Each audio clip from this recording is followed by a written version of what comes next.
train Industrial Revolution. So they have gotten high points for that.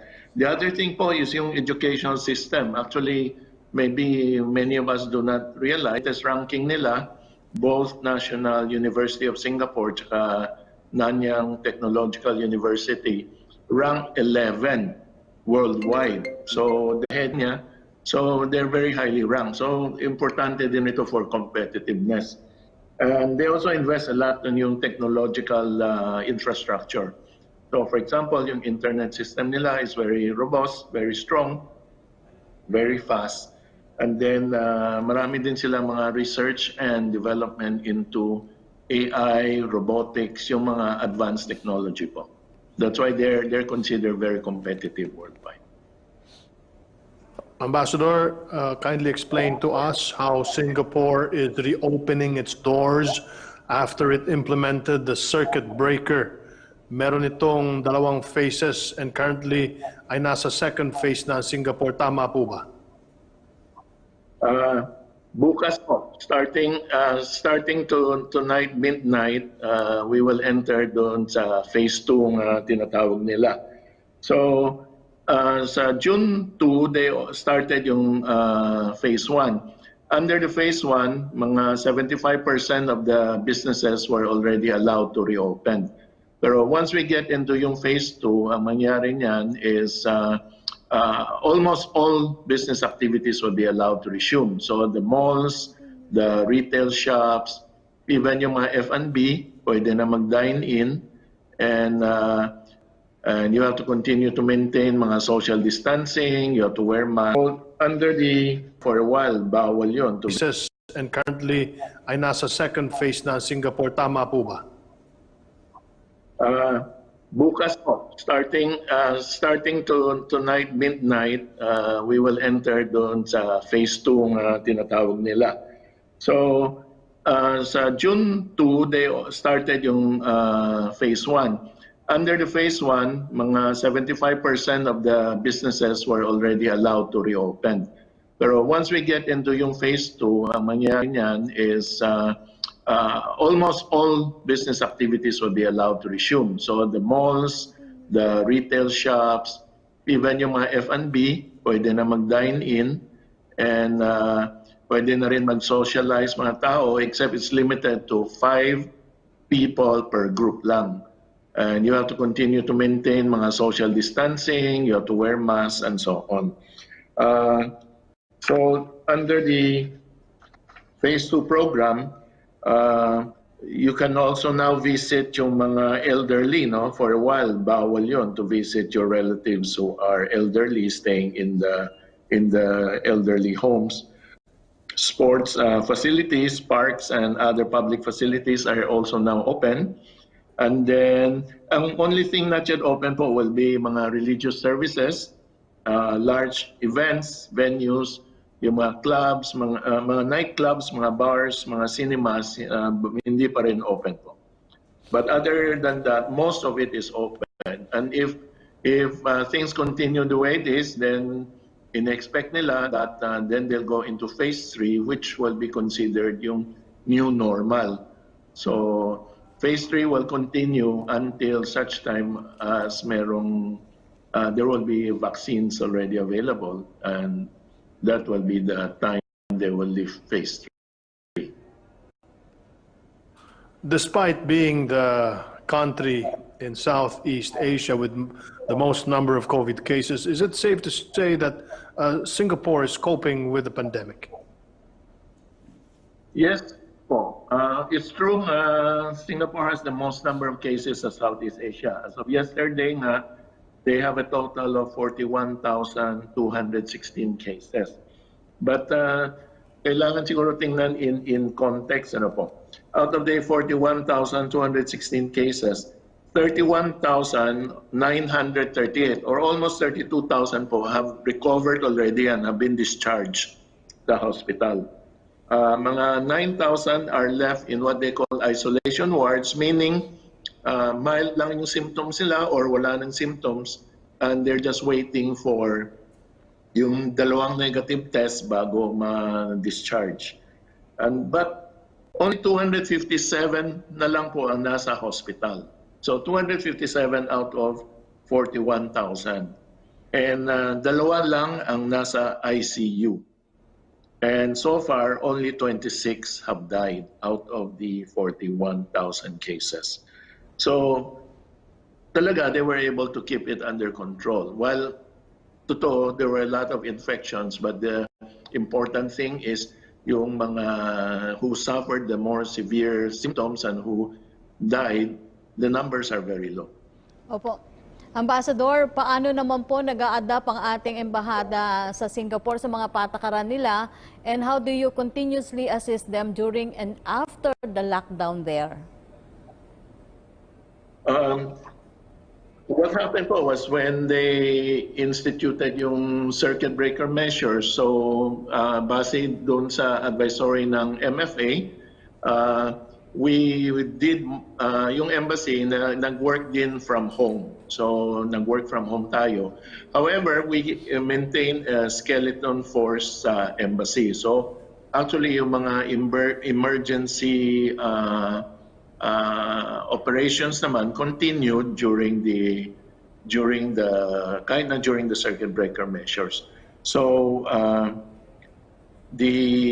what we did lang, wala na yung passport renewals during that time, but what we did was we extended yung mga passports ng mga kababayan natin who needed it para sa mga permits nila, sa mga pass nila.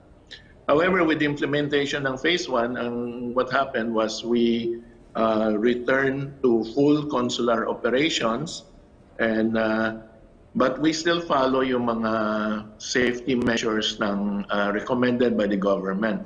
So may temperature checks, may social distancing, and then wearing of face masks. And then dito sa Singapore, they have required, hindi naman required, they have suggested, recommended that people put in this app called Trace Together, and this another app called Safe Entry, to facilitate yung mga contact tracing just in case there are cases that will be encountered. So we have implemented that also. And then, but we resume na rin yung passport renewals beginning May 28. And in order to catch up naman yung backlog natin in the passport renewals due to the circuit breaker measures, we've been working, we will be working every Sunday in June, in addition to our normal working hours, para ma-catch up yung backlog ng passport renewals. So that's what has been happening. So nag-ano na tayo, we're basically back to normal operations. Now we continue to assist naman yung mga people who contacted us for help, whether sa repatriation or for other assistance, food assistance, things like that. So we are ready to help anybody who requires our help. And then we continue naman to advise yung mga kababayan natin dito on yung mga latest announcements coming from the Singapore government on what are the procedures that they have to follow to remain safe po. Ambassador, may mga overseas Filipino po sa Singapore ang nakatanggap na po ba ng DOLE AKAP cash subsidy, at ilan po sa kanila yung nabigyan natin? So far po, we have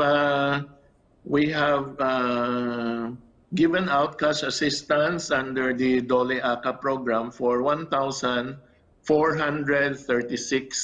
displaced Filipino workers dito sa Singapore. Our Polo office is still continuing to process whatever applications there are left, and we have actually requested also for additional funding just in case there will be more requests for assistance. And in addition po the DOLE AKAP cash subsidy program, we also have given out food packs and grocery food packs and care packs to some of the displaced Filipinos who are stranded here, and are running out of funds for their living expenses po. Opo, Ambassador, kunin ko na lang po ang mensahe nyo sa ating Filipino community sa Singapore. Well, ang message ko po sa mga kababayan natin is maraming salamat sa cooperation ninyo during the circuit breaker measures and sa phase 1.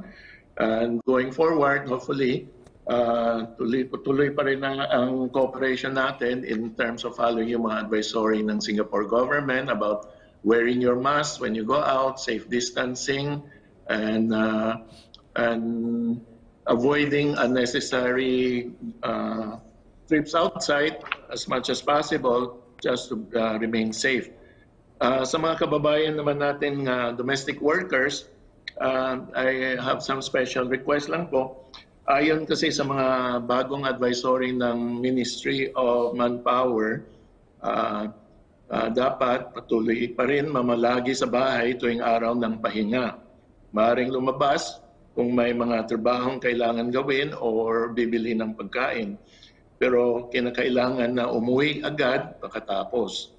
And then, as usual, magsuot ng mask at mag-maintain ng social distancing.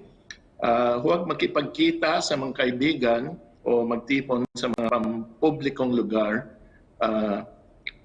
Kahit na we enter into phase 2, that's still discouraged. And then, for remittance, para sa mga remittances naman ninyo, may bagong rules tungkol dito. Ang mga lisensyadong remittance agents ay tatanggap lang ng mga customer na may appointment tuwing Sabado, Linggo at may public holiday at mga public holiday. Kinakailangan na kumuha muna ng appointment bago magpadala ng pera sa mga lugar na ito. So, let's follow all these rules of the government so that we will continue to remain safe. Ang ibig sabihin lang naman ng phase 2 is that there are more activities that are allowed, pero hindi ibig sabihin nito na wala ng COVID pandemic. So we need to follow the rules pa rin para to keep ourselves safe and to keep our loved ones safe also. So maraming salamat po. Okay, maraming salamat po sa inyong panahon, Ambassador Joseph Dalmar Yap na nasa Singapore. Upang sagutin naman ang mga katanungan kaugnay sa sitwasyon sa transportasyon sa bansa, makakausap natin mula DOTR ang kanilang Road Sector Senior Consultant na si Engineer Bert Swansing. Magandang araw po sa inyo, Engineer. Magandang araw din po, Secretary Andanar at sa mga sumusubaybay sa inyong programa. Sir, habang nasa ilalim po ng GCQ, Metro Manila at iba pang probinsya, ang Department of Transportation po ay nagpatupad ng two-phased approach para sa muling pagpapatuloy ng mga pampublikong transportasyon. Can you give us some details about this? Okay, as you've said, ang ginawa natin is two-phased. Initially, sa phase 1, ang ating munang ginawa is patakbuhin yung ating trend, yung LRT1, LRT2, MRT3 at yung Philippine National Rail. Kasabay din yan, of course, yung tinatawag natin na rail augmentation. Yan naman ang ginagamit natin yung mga buses. Like for example, sa LRT1, ginagamit natin yung bus augmentation na nanggagaling ng Antipolo hanggang dyan sa Cubao. Yung bus augmentation natin is from Antipolo to Cubao. Then yung MRT3, yung buong stretch ng MRT3 magmula sa North Avenue hanggang sa Taft Avenue, meron tayong bus augmentation dyan. So yun ang initial, at yung mga P2P buses natin, pinatatakbo na rin natin. At yung tinatawag na ito na taxi at saka yung mga TNVS. Then of course, yung mga shuttle buses na pinayagan natin na tumakbo rin. So yun ang phase 1. Sa phase 2 dapat tatakbo yung buong route ng in-establish ng LTFRB. Secretary Andanar, ang pinag-uusapan natin dito sa NCR is 31 routes na bus ang papatakbuhan natin. Actually, sa ngayon, to date, we already have 28 routes na pinatatakbuhan natin ng mga bus. Ano? So that includes, of course, yung from Quezon Ave, papunta ng Taft Avenue via Espanya, Quiapo. Tapos meron din tayong bus service from Taytay to Gilmore. Tapos meron din tayong bus service from Pasig, passing through Calentong. That will also end up in Aurora Boulevard. No? So 28 routes lahat yan as far as NCR is concerned. Opo. Engineer Swansing, may tanong po ang ating mga kasamahan sa media. From Joan Nano ng UNTV, kumusta na po ang planong bus stop sa EDSA at kailan daw po ito bubuksan? At ano-ano daw pong istasyon ang unang bubuksan? Okay, as far as the bus stop along EDSA is concerned, ang binabalak natin dyan is magkaroon ng 26 bus stops, no, along EDSA. 26 bus stops. So far, ang na-prepare pa lang natin is apat na bus stops. Ano? Yung bus stops na ginagamit natin ngayon is yung terminal ng MRT. No? Ang gagamitin nating bus stop na yung terminal ng MRT ang ating gagamitin is total niyan is 7. The rest is ginagawa pa ngayon ng MMDA. Opo, mula naman po kay Arian Meres ng ABS-CBN, will Phase 2 of the resumption of public transport push through on June 22? Are there changes to the plan earlier announced? Actually, as far as Phase 2 is concerned, ini-implement na natin ngayon. Ano? Ang sabi ko nga, 28 bus routes na ang binuksan natin. So, sa mga nasabing bus routes, meron na tayong mga bus na tumatakbo. No? Identifying ko ulit, no? Yung mga bus routes na yan. Meron tayong Monumento Balagtas, meron tayong Monumento Pitex, meron din tayong Monumento Valenzuela, Gateway, at meron tayong North EDSA Fairview, meron tayong Quezon Avenue Angat, meron tayong Quezon Avenue, EDSA Taft Avenue. Yan yung dumadaan ng Quiapo. No? Tapos meron tayong Quezon Avenue, Montalban. Meron na rin tayong tumatakbong bus doon sa ruta ng Cubao, Montalban. Meron din yung papuntang Antipolo from Cubao. Yun yung nag-augment sa LRT2. Tapos nabanggit ko kanina, yung from Taytay to Gilmore, bukas na rin po yan. Meron din tayo sa Makati, no? Yung Buendia BGC. Tapos yung sa Route 16, yan yung Ayala Avenue FPI. Nandiyan din yung Monumento EDSA Taft, ano? Yan yung nag-augment sa LRT1. Meron din tayong PITX na Iyaluk. Yan yung bus na inassign natin na magpapaikot-ikot from PTEX to NAIA, then back to PTEX. No? Tapos meron pa tayo ng Monumento San Jose del Monte, then PITX to Alabang, meron din tayong ruta na BGC to Alabang, then yung PITX Dasmariñas, Cavite, then yung PITX General Mariano Alvarez. So yun yung mga ruta ngayon na tinatakbo na ng mga bus. Opo, Engineer, may tanong po ating kasamang si Joseph Morong ng GMA7. Tuloy daw po ba yung pagpasok ng mga provincial bus sa Metro Manila this June 21? Okay. As far as the provincial buses operations are concerned, that has to be coordinated with IATF. Ano? Kasi mayroong mga challenges pa dyan. Like for example, alam niyo yung bus, dadaan yan sa mga local LGUs. So yung pagpayag ng local LGU na yung bus dumaan sa kanilang lugar ay kinakailangan nating mangyari. No? Hanggat hindi nangyayari yun, that's also in coordination with DILG, the bus operation, so yung provincial bus operation will continue to be suspended. Opo. Ano-ano daw po ang plano naman ng DOTR para sa mga jeepney drivers na nawalan ng trabaho? Modernization. Okay, maraming salamat at nabanggit niyo yan. No?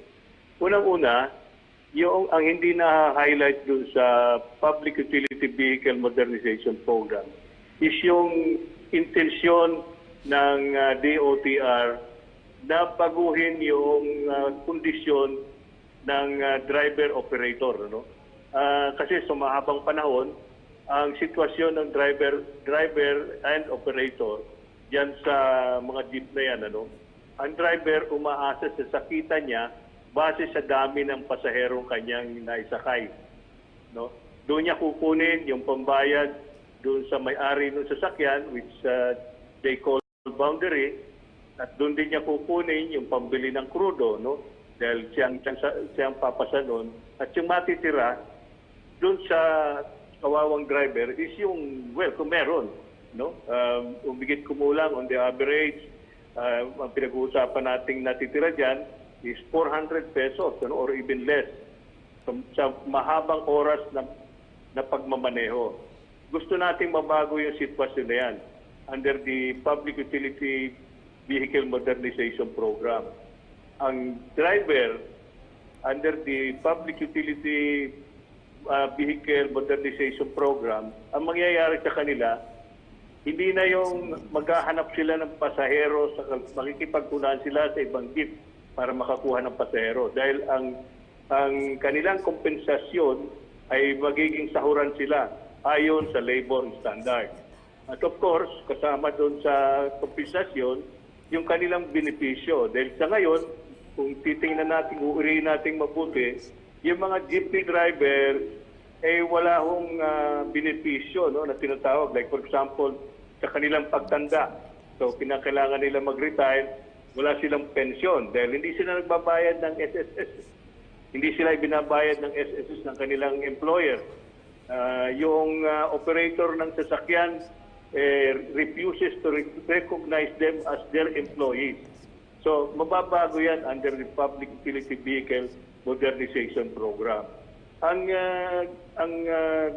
gusto lang sabihin ng DOTR, no? Nagbabagong anyo tayo dahil mahabang panahon nakita natin ang gulo ng public transport dito sa, hindi lamang dito sa NCR kundi sa buong Pilipinas na. No? So binabago natin yung anyo na yan. At ang ini-emphasize natin is yung predictability ng serbisyo and later is yung punctuality ng serbisyo. Parang ala Singapore tayo, no? Na pag tumayo kasi isang jeepney stop, nakalagay doon, alas 8 ng umaga, may dadaan dyan na jeep. So, siguradong merong dadaan na jeep. Predictable. No? Dahil ang mangyayari sa mga drivers, gagawin nating 2 shift o kung sa ruta na yan, kinakailangan na 3 shift. So, hindi madedehado yung mga driver.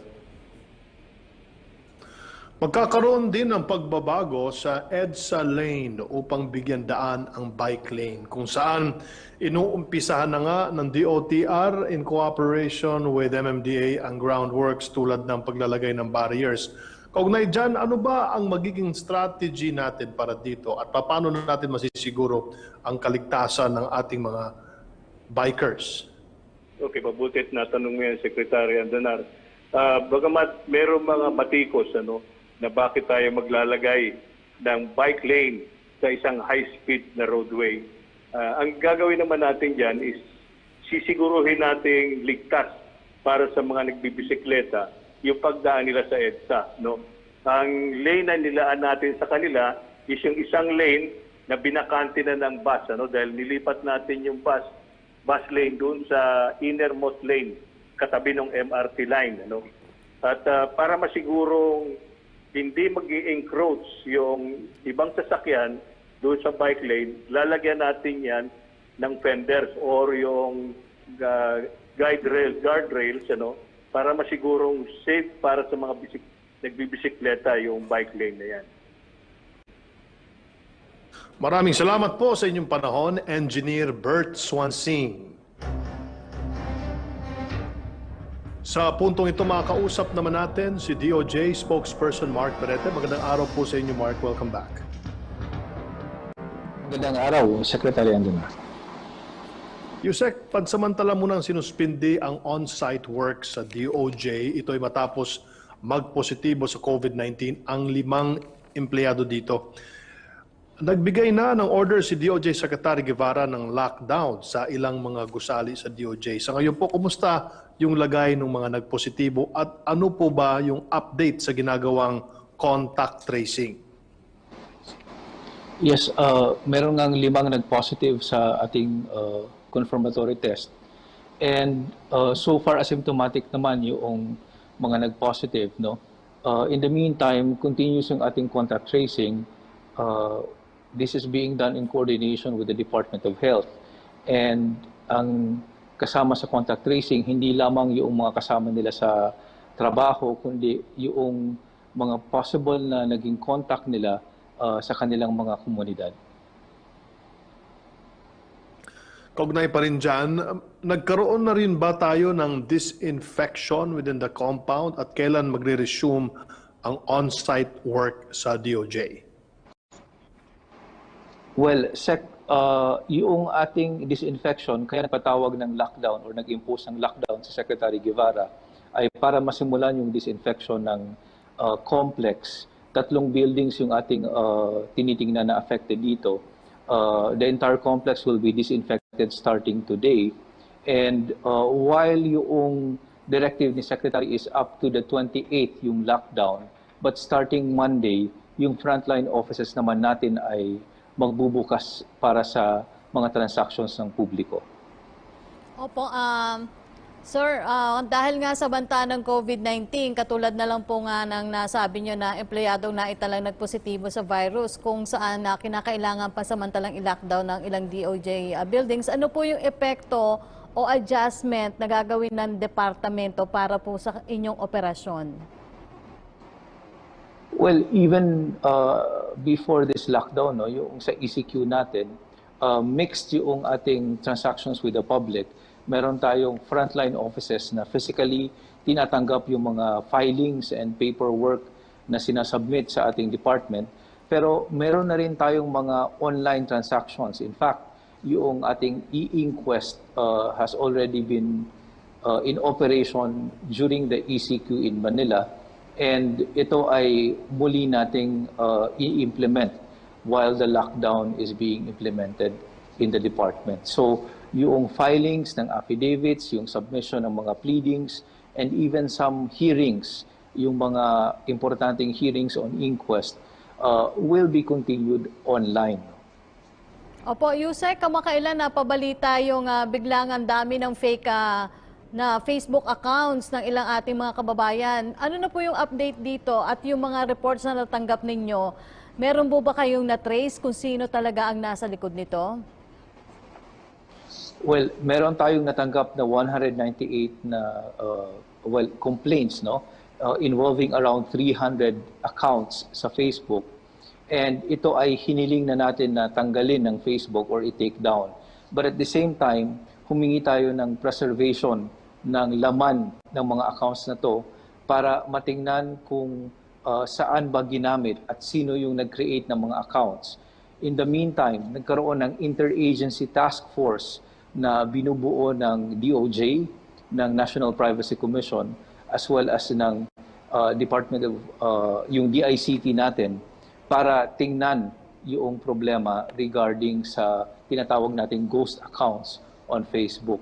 Ang interagency task force na ito ay nakikipagpulong and working in close coordination with Facebook para makita natin kung meron bang motibo, meron bang kumbaga common thread that would connect all these accounts. Yes. Hanggang sa ngayon, may mga reports pa rin bang natatanggap ang DOJ? Well, in connection with the ghost accounts, we continue to receive yung mga complaints, no? And as we receive them, ito ay pinapaalam din natin sa Facebook as well as the NPC, no? Because yung interest naman ng NPC, I understand, is more on data privacy, and they want to see kung may mga protocols yung Facebook that need to be tweaked or to be improved on to ensure na yung data ng ating mga kababayan na nasa kanila will be amply protected. Maraming salamat po sa inyong panahon, DOJ spokesperson Mark Parete. Mabuhay po kayo, sir. Samantala, inilunsad ng pamahalaan noon lamang May 20, 2020 ang Balik Probinsya Bagong Pag-asa program upang matulungan ang ating mga kababayan na nais na makauwi sa kani-kanilang mga probinsya. Pero pansamantala po ito ipinagpaliban upang bigyan daan ng hatid tulong program na layon din mapauwi ang mga kababayan na stranded sa Maynila dahil sa umuiral na community quarantine. Para sa iba pang detalye, panoorin po niyo ito.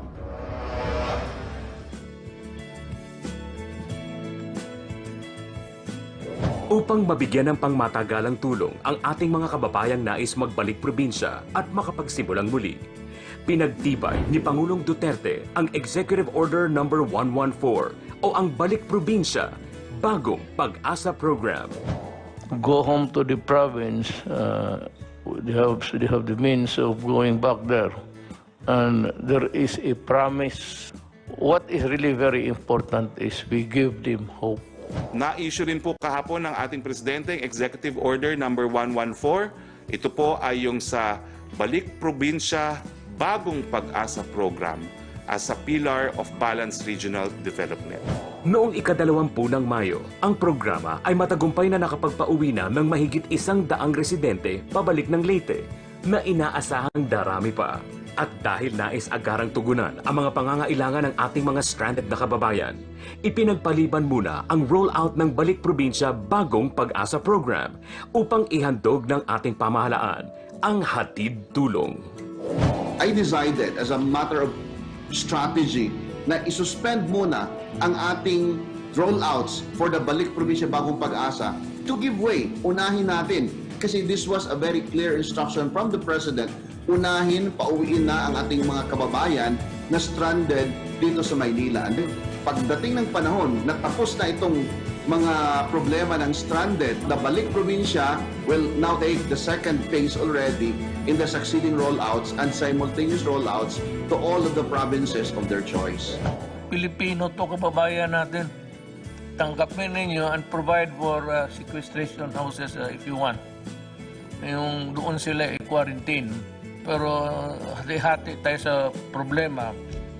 Total, hindi naman kami nagkulang. Whatever you need, we provide. At kawawa naman. Tulungan ninyo yung mga Pilipino. Sa puntong ito, dumako naman tayo sa pinakahuling ulat mula sa iba't ibang lalawigan sa bansa. Makakasama natin si Zarina Lusuergo mula sa Philippine Broadcasting Service. Maraming salamat, Yusek Rocky, at narito na nga po mga balita mula sa #COVID-19 PH Radio, Radyo Pilipinas. Mula po sa Radyo Pilipinas, Albay libreng sakay Balik Probinsya 2, tumulak na. Mahigit 1,000 albayano po ang susunduin. Narito ang report ni Nancy Medevilo. COVID Radio. #Laging Handa, Radyo Pilipinas Special Coverage. Tumulak na mula lalawigan ng Albay ang 34 na bus na susundo sa mahigit 1,200 albayanong natenga sa Maynila dahil sa COVID-19 pandemic. Sa pag-alis ng mga bus patungong Maynila, sakay nito ang mahigit sa 600 albayanong patungong National Capital Region para magtrabaho at ibang sadya. Bukas inasang darating ang mga ito sa Albay. Pansamantalang tumutuloy ang mga ito sa simbahan ng Baclaran at Lungsod, Quezon. Sinabi ni Daniel Patrick Garcia, tagapagsalita ni Governor Bichara, kompleto ang papeles ng mga ito gaya ng medical certificate, barangay clearance at travel pass. Anya diretso ang mga ito sa kanilang lugar sa Albay sa tulong ng 18 alkalde sa mga bayan at lungsod dito. So mailalim na din ang mga ito sa 14 days quarantine kung saan sila natenga. Suportado ang mga ito ng pagkain habang nasa biyahe. Ayon kay Governor Bichara, bahagi ito ng libreng sakay Balik Probinsya program ng Pamahalaang Panlalawigan ng Albay, alinsunod sa programa ng Pamahalaang Nasyonal dahil sa krisis. Anya ito ang mga locally stranded individuals, gayon din ang patuloy na pagtulong sa mga pinauwing overseas Filipino workers. Hali Albay, Nancy Medevilo, Radyo Pilipinas. Mula sa Albay, magtungo naman tayo sa Radyo Pilipinas Holo. 16 na mga frontline workers sa lalawigan ng Sulu na exposed sa COVID-19 case number 2, nagnegatibo sa swab test. Narito si Fatma Hino.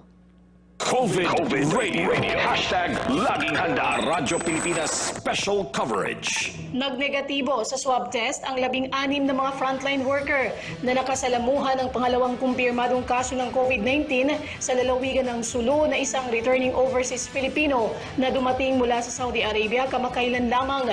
Ayon kay Dr. Faratan Omar, Provincial Health Officer 2 ng Integrated Provincial Health Office, kinabibilangan ang mga ito ng mga tauhan ng PNP at ilan sa mga miyembro ng Sulu Task Force COVID-19 na nagbantay at nag-asikaso sa naturang COVID-19 positive. Masayang ipinahayag ni Dr. Omar ang magandang balita mula sa sub-laboratory sa Zamboanga City Medical Center ng Department of Health sa Rehiyong 9 na dumating sa loob lamang ng mula 3 hanggang 4 na araw nang ipadala ito kung ikukumpara sa mga naunang test na ipinapadala sa Southern Philippines Medical Center sa Davao City sa pamamagitan ng DOH Region 9 noong wala pang processing center sa Rehiyong 9 kung saan umaabot ito ng hanggang 10 araw. Paalala ni Dr. Omar na kung sinusunod naman ng mga tao ang panuntunan sa new normal tulad ng pagsuot ng face mask, pagsunod sa social distancing, pagpapanatili ng kalinisan sa katawan ay makatitiyak na malayo sa naturang nakamamatay na sakit ang lahat lalo na patuloy pa rin ang banta ng COVID-19. Daing Holo Sulu, Fatma Gino para sa Radyo Pilipinas. At yan po mga balita mula dito sa hashtag COVID-19 PH Radio, Radyo Pilipinas. Muli ako po si Zarina Lusuegro. Back to you, Yusek Rocky. Maraming salamat sa iyo, Zarina Lusuegro.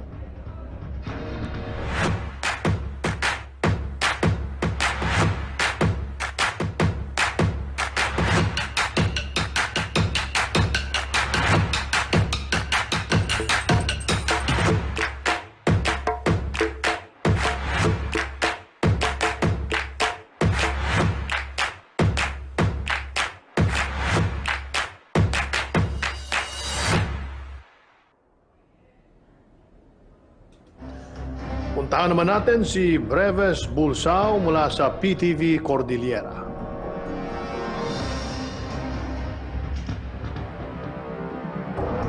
Yes, magandang umaga, Secretary Martin. Tiniyak ng Department of Social Welfare and Development na makakarating sa mga benepisyaryo ang ayuda mula sa Social Amelioration Program, lalo na sa mga senior citizens at sa mga may kapansanan sa mga liblib na lugar. Ito ay sa pamamagitan ng house-to-house distribution. Sa bayan ng Kapangan, Benguet, kung saan isa sa mga kauna-unahang local government units na nagpatupad ng payout sa mga waitlisted na pamilya mula sa Social Amelioration Program, mismong mga opisyal ng DSWD ang naglakad at nagbigay ng ayuda sa isang 92 years old na lola.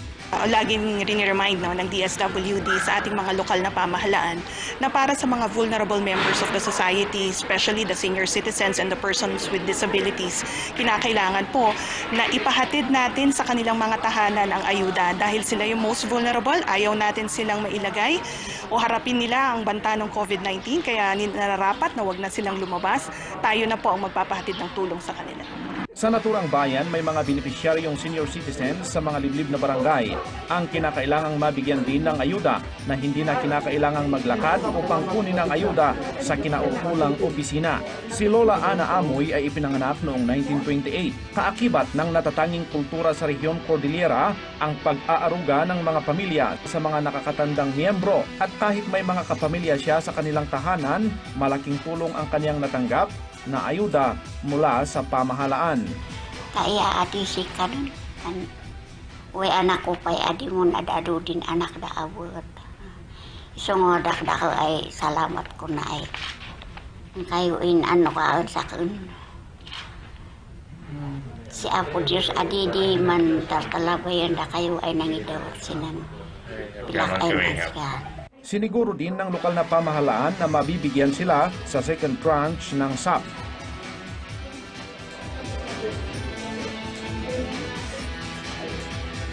Sa bayan ng Kapangan, kung saan isa sa mga kauna-unahang local government units na nagpatupad ng payout sa mga waitlisted.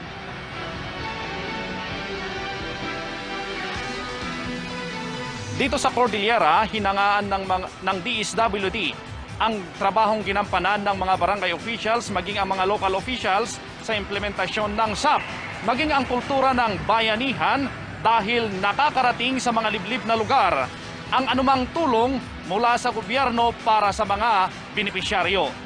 Yan ang balita mula dito sa Baguio City. Breves Bulsaw para sa Bayan. Maraming salamat, Breves Bulsaw. Mula naman sa PTV Davao, may ulat din si Regine Lanusa. Regine? Yes, Yusek Rocky, dumating na nga dito sa Davao City pasado alas 6 kaninong umaga ang pinakabago at pinakamalaking vessel ng Philippine Coast Guard na BRP Gabriela Siklang, sakay ang 79 na mga locally stranded individuals na galing ng Maynila. Laking tuwa ng mga LSI na sa wakas ay makakauwi na rin sila sa kanilang probinsya dahil karamihan nga sa kanila ay ilang buwan ding namalagi at na-stranded sa Maynila. Sa 79 na individual na sakay nito, nasa 8 ang residente ng Davao City at ang iba ay residente ng iba't ibang lugar dito sa Mindanao. Bago dumaong ang BRP Gabriela Silang dito sa Davao City, nauna muna nitong ihatid sa General Santos City ang nasa 69 na mga LSI. Ayon naman sa commander ng Coast Guard Davao ni si Commodore Gary Lainesa, bago pinasakay sa nasabing vessel ang mga LSI ay isinailalim muna sila sa health screening upang masiguro na negatibo sila sa COVID-19. Habang nasa biyahe ay minomonitor din ng medical team ng nasabing vessel ang mga LSI upang masiguro na wala silang sintomas. Libre ang nasabing paghatid sa mga LSI at sinagot na din ng gobyerno ang kanilang pagkain sa ilang araw nilang biyahe. Sinundo naman kaagad ng mga sasakyan ng iba't ibang LGU ang kanilang mga residente. Yusek Rocky, ayon sa Philippine Coast Guard, ang kanilang paghatid sa mga LSI ay isa sa kanilang hakbang upang suportahan ang programa ng gobyerno ng hatid probinsya na naglalayo na madecongest ang mga stranded dyan sa Maynila. Yan muna ang pinakahuling update mula dito sa Davao City. Regine Lanusa para sa Bayan. Maraming salamat sa iyo, Regine Lanusa. Puntahan naman natin mula sa Cebu si John Aroa. Maayong buntag ni mo, John.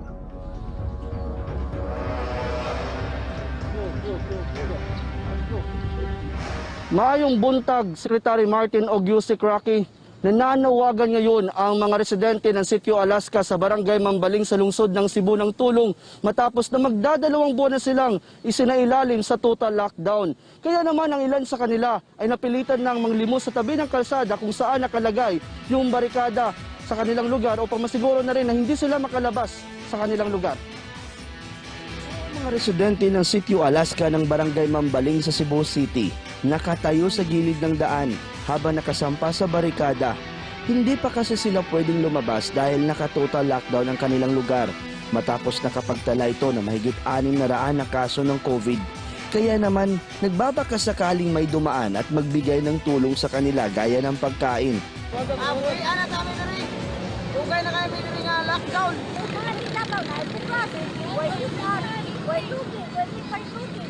Ayon sa kanila, nasanay makalaya na sila sa pagkaka-lockdown at matulungan sila lalo na ang mga bata. Dagdag pa nila na may natatanggap sila na tulong gaya ng bigas ngunit kailangan raw nila ang uulamin. Naipaabot na ang kanilang hinaing sa pamahalaan ng Cebu City. Tiniyak naman ng lungsod na agad mabigyang aksyon ang naging problema ng mga residente habang pinag-aaralan pa nito kung kailangan na bang buksan ulit ang nasabing lugar matapos nakapagtala ng maraming recoveries. That Barangay Mambaling has 693 confirmed cases. But statistics from the City Health Offices show that it is no longer 693 because many have recovered. It's only 14. Sa ngayon, nakapagtala ang lungsod ng Cebu ng 4,015 na COVID cases. 1,980 sa mga ito ay active cases. 1,988 na ang mga gumaling at 48 ang mga nasawi. Dahil dito, umapila si Mayor Labella sa IATF na i-downgrade sa GCQ ang lungsod dahil raw kahit mataas ang kaso ng COVID, marami naman ang mga gumaling kabilang din sa umapila ang Talisay City na i-downgrade sa GCQ ang kanilang lugar mula sa MACQ. matapos nagkaroon ng discrepancy sa datos. Ayon kay Mayor Samsam Gulyas na merong 43 recoveries ang lungsod, taliwas sa datos na naunang nailabas ng DOH na 0 recoveries. It was mentioned that one of the decisions made na while Talisay is included as the sole MECQ in the whole country is that with our cases we have 0 recoveries. Pero gusto ko lang i-clear that we have 59 active cases and we have 43 recoveries. Ito ang mga residente ng Sitio Alaska ng Barangay Mambaling sa Cebu City. Nakatayo sa gilid ng daan habang nakasampa sa barikada. Hindi pa kasi sila pwedeng lumabas dahil naka-total lockdown ang kanilang lugar matapos nakapagtala ito na mahigit 600 na kaso ng COVID. Kaya naman, nagbabaka sakaling may dumaan at magbigay ng tulong sa kanila gaya ng pagkain.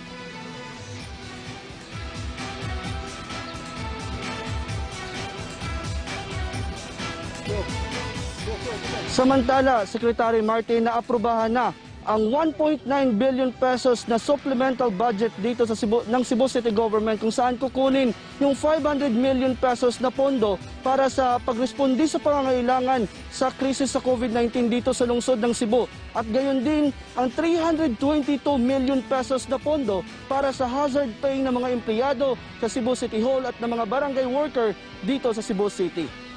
At yan muna ang latest mula dito sa Cebu City. John Arua para sa Bayan. Maraming salamat, John Aroa.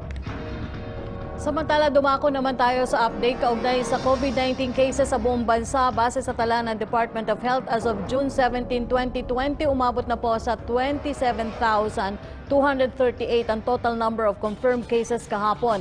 Nadagdagan ng 5 ang mga nasawi kaya umabot na ito sa 1,108 cases ang kabuang bilang ng mga nasawi, habang patuloy naman ang pagdami ng mga nakarecover na umakyat na sa 6,820. Kaya naman po hindi kami magsasawang ipaalala sa lahat ang physical distancing, tamang pagsusuot ng face mask at palagi ang paghuhugas ng kamay. Tandaan sa pagsunod at pakikiisa sa ipinatutupad na guidelines ng pamahalaan, makakatulong upang tuluyan nating mapagtagumpayan ang ating laban sa COVID-19. Bahay muna, buhay muna. Samantala sa kabila